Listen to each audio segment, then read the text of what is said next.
조금 전에 열왕기하 2장 1절에서 6절까지 말씀만을 읽었습니다마는 이 본문뿐만 아니라 열왕기하 2장 전체를 여러분 다시 한번 읽을 수 있는 기회가 있으면 좋겠습니다. 열왕기하 2장에 보면은 엘리야와 엘리사가 나옵니다. 물론 엘리야는 그 전부터 나오지요. 구약에 많은 선지자들이 있습니다마는 엘리야와 엘리사는 특별하게 하나님이 행하시는 기적을 우리에게 보여준 그러한 선지자들이었습니다.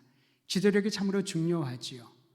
엘리야와 엘리사가 영적인 지도력이었다면은 하나님이 세우신 정치 지도자들 그리고 사회의 수많은 영역에서 지도력을 발휘하는 사람들이 있습니다. 엘리야가 사역했던 그 시기에는 아합이 왕이었습니다. 그런데 안타깝게도 북이스라엘을 통치했던 아합의 시기는 영적으로나 사회적으로나 타락의 최절정기였습니다.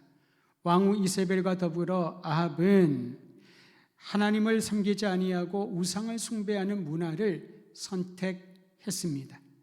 이후에 아합과 이세벨이 비참하게 죽은 이후에 왕이 된 그의 아들 아하시야 역시 이 영적인 위기를 해결하지 못했습니다.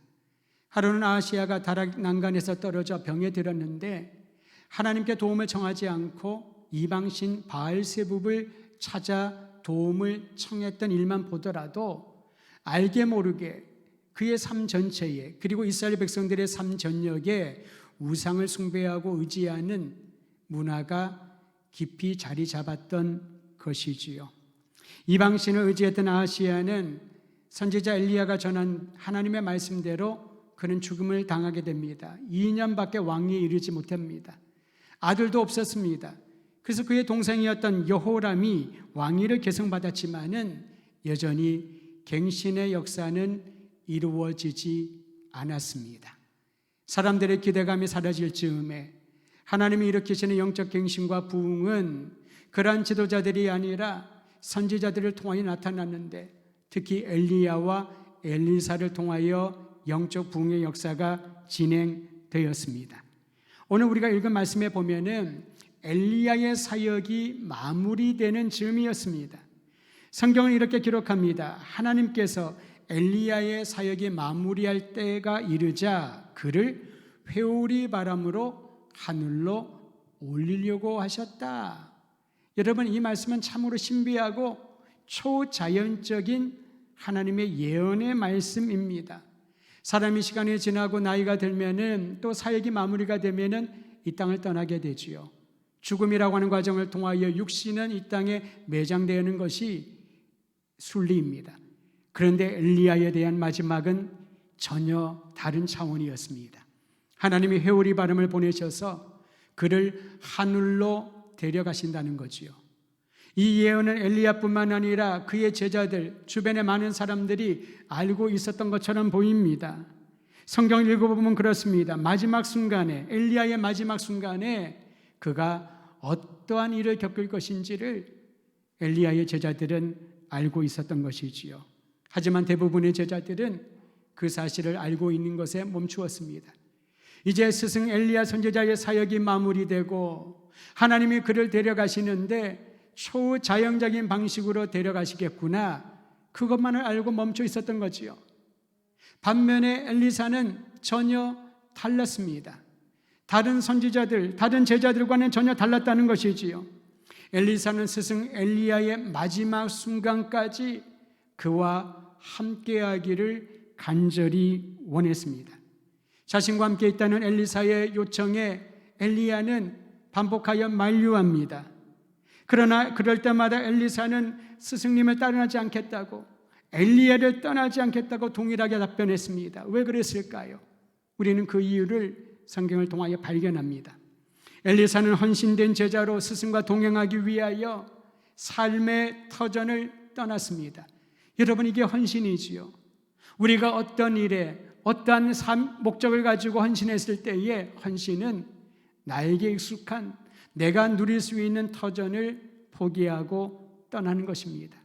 앞으로 어떤 일이 벌어질지 알지 못했지만 엘리사의 한 가지 소망은 그의 스승 엘리야가 마지막 순간을 보는 그 순간까지 동행하고 함께하는 것이었습니다. 오늘 읽은 본문이 이렇게 말합니다. 엘리사가 엘리야를 따라 길갈에 갑니다. 그리고 베델로 이동을 하지요. 여리고로 가서 이제 요단까지 이르게 되는데 그때마다 엘리야가 엘리사에게 이렇게 말합니다. 너는 길갈에 머물러 있으라. 나는 베델로 갈 테니 너희는 여기에 머물러 있으라. 엘리사의 뜻을 돌이킬 수 있는 기회를 주었던 겁니다. 하지만 엘리사는 스승을 따랐습니다. 베델에 이르러서 이제 여리고로 갈 때도 말합니다. 나는 여리고로 갈 테니 엘리사야 너는 베델에 머물러 있으라. 여기까지 온 것만 해도 충분하다. 하지만 엘리사는 그 말을 듣지 않고 여리고까지 동행했습니다. 요단강까지 갈 때도 마찬가지였습니다. 여러 차례 그의 뜻을 바꿀 수 있는 기회가 주어졌지만은 엘리사는 끝까지 엘리야와 동행했던 것이지요. 여기까지 오늘 우리가 읽은 본문의 내용입니다. 두 사람이 요단강변에 이르렀다. 두 사람이 거기까지 갔다. 우리가 읽은 내용의 마지막 부분은 기록하고 있습니다. 하나님께서 엘리야를 데려가실 때가 가까이 왔다는 것을 알고 있었던 엘리사. 그는 왜 그토록 스승과 같이 있기를 원했을까요? 왜 그렇게 엘리야가 만류했음에도 불구하고 그의 곁에 있으려고 했을까요? 우리가 읽지 않았던 그러나 성경에 기록된 열왕기하 2장 7절 이하에 그 내용이 기록되어 있습니다. 요단강에 이른 엘리야는 자기 겉옷을 벗어서 둘둘 맙니다. 그리고 엘리사가 보는 앞에서 요단강물을 다 쳤더니 여러분 놀라운 기적이 일어나는데요. 요단강이 좌우로 갈라졌다라고 합니다. 요단강이 좌우로 갈라지자 이제 마른 땅이 드러나게 되지요. 두 사람이 그 마른 땅을 건너갔다라고 말합니다. 여러분 여기를 우리가 집중해야 될 부분입니다. 요단강을 건너는 기억을 여호수아가 지도자로 세워졌을 때에 그들의 선조들은 경험했습니다. 사실 모세를 이어서 지도자의 자리를 계승한 여호수아, 이제 약속의 땅에 다 이르렀습니다. 하지만 그들의 앞을 가로막고 있었던 것은 요단강이었지요. 여호수아와 갈렙을 제외한 다른 모든 이스라엘 백성들은 말로만 들었었습니다. 그들의 부모 세대가 애굽에서 나올 때 하나님의 사람 모세가 지팡이를 들자 하나님의 바람을 보내셔서 홍해를 둘로 가르시고 그 땅을 건넜다는 얘기를 그들의 부모님을 통하여서 들었는데 실제로 그들 앞에 또 다른 강 요단강이 가로막고 있으니 듣기는 들었지만 얼마나 난감했을까요? 어떻게 요단강을 건널 수 있을까? 하지만 하나님이 여호수아를 통하여 명하십니다. 언약궤를 맨 제사장들이 요단강가에 요단강에 그들의 발을 딛자마자 둘로 갈라집니다. 그리고 마른 땅을 건널 수 있도록 모든 환경이 조소되는 거지요. 요단강을 건넌다는 것은 여호수아의 지도력을 따른 새로운 세대, 광야 세대에게는 새로운 출발이었습니다. 여리고를 갑니다. 이제 그들이 계속해서 약속의 땅으로 들어가 그 땅에 정착할 때에 그 세대들이 기억한 것은 요단강을 가르시고 새로운 출발을 하게 하신 하나님의 능력을 기억하며 전진 또 전진했던 것이지요. 오늘 그 말씀은 그 이후에 기록되어 있는데 상황은 동일합니다. 환경도 동일합니다. 그런데 그 역사의 모습은 조금의 차이는 있지요. 엘리야가 겉옷을 쳤더니 요단강이 갈라지며 수많은 백성들은 아니었지만은 엘리야와 엘리사가 그 마른 땅을 지나가면서 이제 하나님이 행하실 회복과 갱신의 역사가 엘리야에 이어 엘리사를 통하여 이루어질 것을 보여주는 그러한 장면인 것입니다. 여러분 바로 그때에 다른 제자 50여 명이 멀리서 엘리야와 엘리사가 요단강, 마른 땅이 된 요단강을 건너는 모습을 바라보고 있었다라고 성경을 말합니다. 두 가지 모습을 우리는 보게 되지요. 하나님의 새로운 일들이 이루어 주실 때에 백성들의 모든 타락과 죄악과 우상 숭배의 영을 정결케 하여 주실 때에 수많은 사람들이 함께 동참하면 얼마나 좋았을까요? 그러나 그때 하나님을 경외하는 엘리야와 엘리사는 그 출발의 현장에 있었고 다른 사람들은 그저 수동적으로 관망하는 위치에 있었다는 것입니다. 저는 주님을 섬길 때 우리 교사들에게도 그 얘기를 했습니다마는 헌신하며 주님을 섬길 때에 관망하는 자리에서 벗어나기를 간절히 소망하는 것입니다. 때로는 그런 문화를 우리가 얘기를 하지요. 우리 지역의 문화는 다른 사람들을 배려하고 다른 사람들이 먼저 할 수 있도록 기다려주는 문화라고. 한편으로는 좋은 것처럼 보이지만은 사역적인 측면에서는 변명거리가 되지 않을까 싶습니다. 50여 명의 선지자 생도들은 멀리서 관망하였습니다. 그들은 수동적인 태도를 취했습니다. 하나님이 우리 선생님 엘리야를 어떻게 데려가시는지 한번 보고 싶은 마음에서 거리를 두고 그들은 유지를 했던 것이지요. 그러나 엘리사는 간절한 마음이 있었습니다.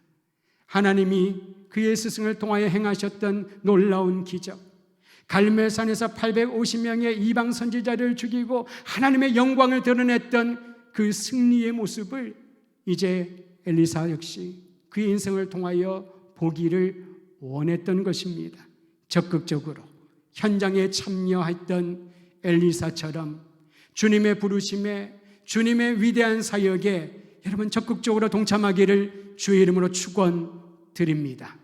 뒷짐지거나 또는 수동적인 모든 우리의 생활 습관들이 오늘 이 시간 이후에 깨끗이 제거되기를 소망합니다. 엘리사와 엘리야가 요단강을 건넌 이후에 두 사람이 대화하는 대목이 있습니다.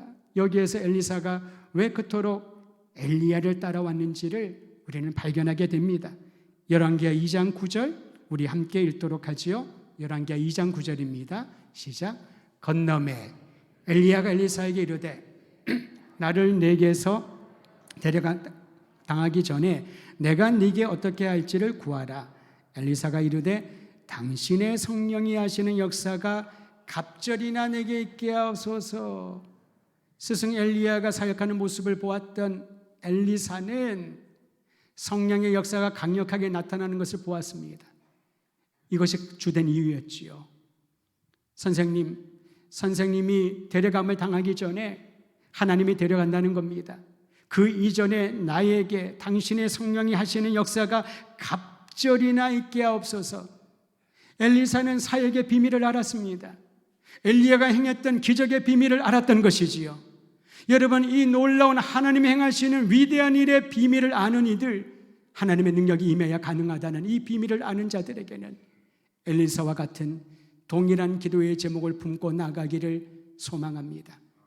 우리가 어떤 일을 감당할 때에 항상 이런 얘기를 하지 않습니까? 저는 부족해서, 저는 할 수가 없어서, 그렇게 노땡큐 할 때가 얼마나 많이 있습니까? 실제로 선지자들이 그러했습니다. 여러분, 모세를 기억하시지요? 몇 번이나 하나님의 그 콜링에 거부를 합니까? 주님이 사인을 보여주시고 말씀으로 나타내 주시고 무엇을 말해야 될지 다 가르쳐 주셨지만은 모세는 끝까지 못하겠다고 얘기를 합니다. 오죽하면 하나님이 이렇게까지 설명을 하셨을까요? 아론을 붙여줄게. 미리암도 있지 않니? 걱정하지 말아라. 사람을 붙여줄게. 그래도 자신감이 없었던 모세.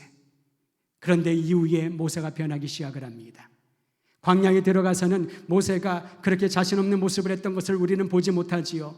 오히려 애굽에서보다 바로를 만나는 것보다 광야에서 이스라엘 백성들과 이스라엘 지도자들을 대하는 것이 무척 힘든 일이었을 것입니다. 어떤 선지자는 요나와 같은 이는 하나님이 명령하셨는데 그 명령을 자기의 생각으로 바꾸려고 합니다. 하나님을 설득하려고 하지 않나요?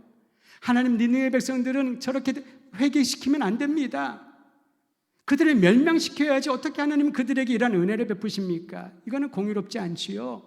하나님의 뜻을 바꾸려고 하는 그런 선지자들도 있었습니다. 예레미야 선지자를 기억하시나요? 주의 부르심 앞에 주님, 저는 아이입니다. 어린아이 같아서 그 일을 감당하지 못하겠습니다.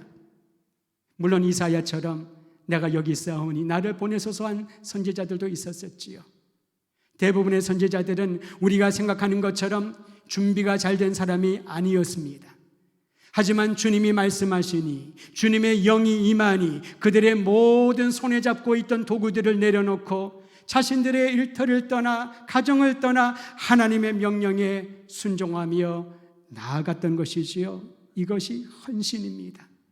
엘리사는 헌신을 했지만 그걸로 충분하지 않다고 여겼습니다. 참으로 지혜로운 사람처럼 보입니다. 하나님이 맡겨주신 일은 나의 힘과 나의 지식과 나의 경험이 아니라 오직 하나님의 능력이 임해야 가능하다는 이 믿음이 오늘 저와 여러분 안에 다시 한번 새겨지기를 간절히 소망합니다. 하나님이 맡겨주신 이 일을 엘리사가 간절히 갈망하며 행하고자 했을 때에 작은 오해도 있었던 것처럼 보입니다. 엘리사의 생각에는 스승이었던 엘리야가 자신을 위하여 기도하면, 자신을 위하여 하나님께 요청을 하면은 성령의 역사가, 성령의 능력이 갑절이나 임할 것으로 조금은 오해를 했던 것처럼 보입니다. 그 오해를 깨우치는 엘리사의 말이 열왕기하 2장 10절에 나와 있습니다. 2장 10절도 함께 읽지요. 시작. 이르되 네가 어려운 일을 구하는도다. 그러나 나를 내게서 데려가시는 것을 네가 보면 그 일이 내게 이루어지거니와 그렇지 아니하면 이루어지지 아니하리라. 성령의 능력이 갑절이나 나에게 있게 도와주소서. 엘리야의 대답은 내가 그걸 주는 게 아니야. 네가 나에게 어려운 것을 구하구나.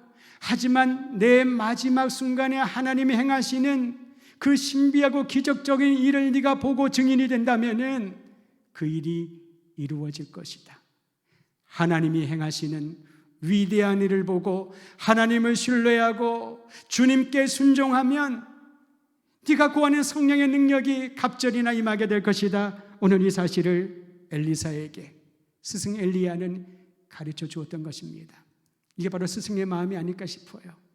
세상을 떠나기 바로 직전까지 그렇게 간절한 마음으로 하나님께 헌신하고 하나님께 헌신한 그 마음을 지킬 수 있도록 성령의 능력을 갈망하는 제자에게 오직 하나님이 그 능력의 근원이시니 주님만을 바라보라고 권면하고 격려하는 것입니다. 저는 우리 모든 성도들에게 이런 아름다운 스승, 우리에게 마지막 순간까지 하나님만을 바라보고 주님만을 의지할 수 있는 살아있는 신앙을 계승해 줄 수 있는 선생님들이 우리 모두에게, 그리고 그러한 신앙을 계승해 줄 수 있는 영적인 자녀, 영적인 제자를 둔 스승으로서 주님을 섬기게 되기를 소망하는 것입니다.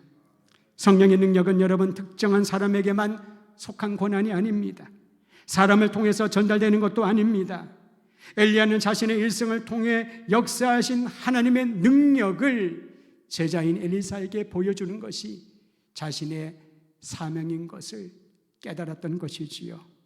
이제 하나님께서 엘리야를 위하여 마지막으로 행하신 일이 성경에 다음과 같이 기록되어 있습니다. 열왕기하 2장 11절, 하나님이 초자연적인 방식으로 엘리야를 데려가시는데요, 2장 11절도 함께 읽습니다. 시작. 두 사람이 길을 가며 말하더니 불수레와 불말들이 두 사람을 갈라놓고 엘리야가 회오리 바람으로 하늘로 올라가더라. 가는 우리가 뉴스에 보면은 미국에서 그런 일들이 자주 일어나기도 하는데요, 회오리 바람이 막 붑니다.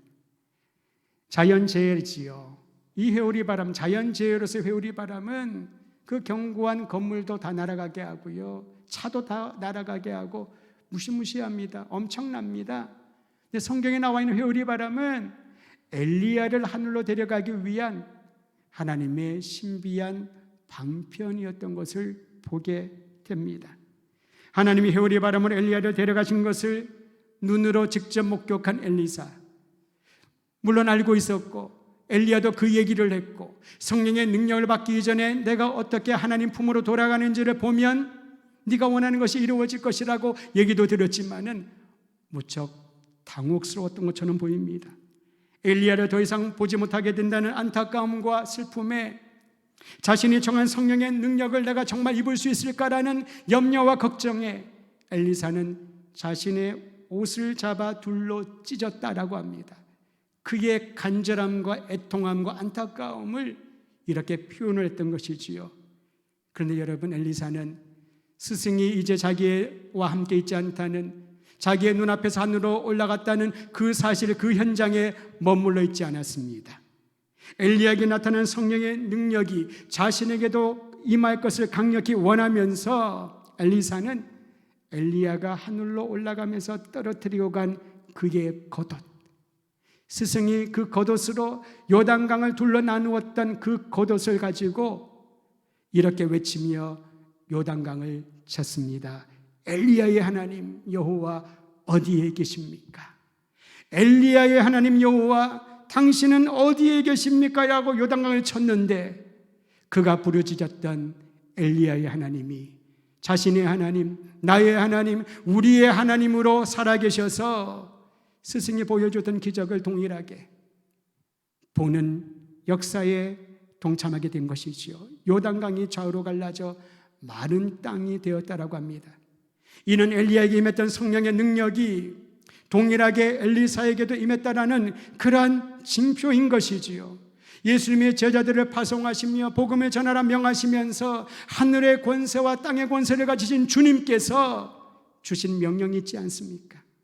그 권세를 우리들에게 주시고 하나님 주시는 영적 권위로 복음을 증거할 때 잃어버린 자들이 주께로 돌아오며 상한 심령들이 치유받고 눈먼 자가 눈을 뜨고 병든 자들이 치유받는 회복의 역사가 동일하게 나타날 것을 믿으라라고 말씀하지 않으셨습니까? 오늘 이 시대에 우리에게 간절히 원하는 소망 기도의 제목이 성령의 능력, 엘리야에게 나타나고 엘리사에게 나타나고 사도들에게 나타났던 그 놀라운 성령의 능력이 오늘 예배드릴 모든 주의 종들에게 교회 위에 충만히 임하기를 간절히 소망하는 것입니다. 여러분 날마다 이 기도를 빠지지 않고 하시기 바랍니다. 성령으로 충만케 하소서. 성령의 능력을 도와여 주시옵소서. 자신을 과시하고 자신의 어떠한 것들을 보여주기 위한 것 아니라 하나님이 살아계심과 얼마나 한 영혼을 그토록 사랑하시는지 주님의 마음을, 주님의 능력을 보여주는 아름다운 기적이 여러분과 저를 통하여, 교회를 통하여 나타나기를 간절히 축원합니다. 엘리사는 더 이상 엘리야를 따라갈 수 없었습니다. 하지만 성령께서 그와 함께 하시는 은혜와 능력을 경험한 이후에 담대하게 강력한 주의 이름을 선포하며 기적을 행하기 시작을 했습니다. 성경에 수많은, 특히 구약 시대에 수많은 선지자들이 나오지만은 그들은 선지자 또는 예언자라고 말을 하죠. 한자어로 우리가 예언자라고 할 때 그 예언은 미래에 일어날 일들을 미리 알려주는 그런 예언이 아닙니다. 말씀을 맡긴다라는 그런 한자어를 우리가 쓰고 있습니다. 즉 예언자는 하나님의 말씀을 맡은 자입니다. 하나님의 말씀으로 타락한 사회를 정화시키고 하나님의 말씀으로 부패가 불의가 가득한 세상을 바꾸어 놓고 하나님의 말씀으로 회개의 영으로 변화되는 그 사역을 감당하는 이들이 예언자들이었지요. 그러다 보니 예언자들에게 이러한 초자연적인 기적들이 자주 나타나지는 않았습니다. 그런데 유독 엘리야와 엘리사를 통해서 이러한 기적이 나타난 것이지요. 사랑하는 성도 여러분, 하나님이 그때의 엘리야와 엘리사를 통하여 가장 영적으로, 사회적으로, 정치적으로 최절정에 타락기에 있을 때에 주님이 주의 사람들을 통하여 기적을 행하셨다는 것은 하나님의 살아계심을, 주의 능력을 보여주기 위함인 줄 믿으시기를 바랍니다. 이 시대가 바로 그런 때가 아닌가 싶습니다. 하나님의 살아계심을, 주님의 역사하심을, 주님이 얼마나 우리 한 영혼을 귀히 여기심을 다시 한번 주의 사람들과 교회를 통하여 드러내는 복된 역사가 지금부터 새롭게 진행될 줄 믿으십시오. 스승 엘리야가 제자 엘리사에게 남긴 영적 유산들이 있습니다. 엘리야는 자신이 떠나면서 자신의 선지자 사역을 계승할 후계자로 엘리사를 선정하지 않았습니다. 오늘날 우리는 그런 일들을 하잖아요. 자신의 후계자를 정하지 않습니까? 그건 성서적이지 않습니다. 엘리야에게 물론 엘리사를 생각하는 마음이 특별했을 수도 있습니다만은 그는 끝까지 그 일은 하나님께 속한 고난인 것을 알고 자신의 일생을 통하여 하나님의 임재를 엘리사와 선지 생도들에게 보여주고자 했던 것이지요. 또한 엘리야는 지식과 경험을 전수해 주려고 애쓰는 스승이 아니었습니다. 대신에 성령의 능력을 사모하는 열정을 불과 같이 일어나게 했습니다. 그래서 엘리사가 그렇게 간절히 원했던 거 아닐까 싶습니다. 나에게 성령의 능력을 갑절이나 주시옵소서. 저에게도 영적 지도자가 있었을 때 비슷한 상황이 펼쳐졌습니다. 그분이 세상을 떠난 건 아니었는데 제가 새로운 사역지로 이동해야 될 때 무엇을 위해서 기도하면 좋겠냐라고 저에게 물었습니다. 저는 이 말씀이 언뜻 떠올라서 엘리사보다 더한 기도의 요청을 했습니다. 엘리사는 갑절의 능력이 있기를 원했는데 저를 위해서 기도해 주실 때 7배 이상의 성령의 능력이 일어날 수 있도록 기도해 주십시오. 이게 열정이 아닐까 싶습니다. 욕심과 열정을 우리가 구분해야 되겠지요. 엘리사가 그러한 마음을 가질 수 있었던 것은 엘리야를 통하여 배운 마음이었습니다. 저에게도 그 영적 지도자가 보여준 하나님 한 분만을 뜨겁게 사랑하는 그 열정이 나의 남은 생애를 그와 같이 살아야 되겠다는 결단을 하게 된 것이지요. 또한 엘리야는 자신의 업적을 후대에 남기기 위해 노력하지 않았습니다. 마지막 순간까지 하나님이 데려가시는 그 순간까지 주님과 동행하는 아름다운 신앙의 모범을 친히 보여주었습니다. 길갈을 지나 베델을 지나 여리고에 이르고 그리고 요단강에 이르러서 하나님이 보내주신 회오리 바람에 들려 올라갈 때까지 엘리사의 기억에는 나의 스승 엘리야는 처음부터 마지막까지 하나님과 동행하는 사람이었구나. 그것이 그의 생애의 중요한 지표가 되었겠지요. 좋은 스승을 만나고 순수한 헌신과 열정에 충만한 제자를 만나는 것은 최고의 복입니다.